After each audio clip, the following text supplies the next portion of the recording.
Zool answers, it is that time of year again when the nights are cold and days are warm and the sap is running.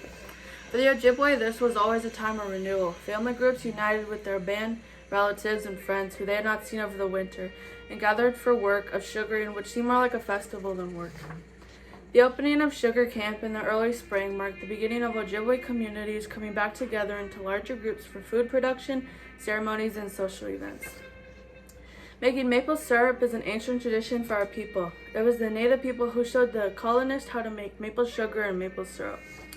Each spring during the fourth moon of the year, called the Moon of the Boiling Sap, known as Nzigi-Maskis Gizis, Ojibwe families would return to the same stand of maple trees where they had established a sugar bush camp.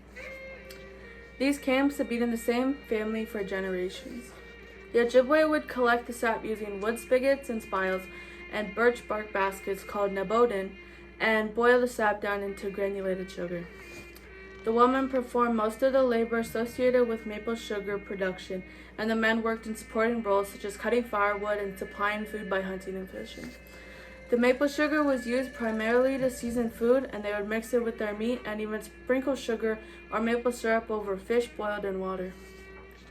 If kept dry, granulated sugar will not spoil for months, providing the Ojibwe with a food source throughout the year. Maple sugar is a vital resource in preserving Ojibwe culture's sovereignty. Maple sugar was used as trade for cloth, kettle, guns, and ammunition.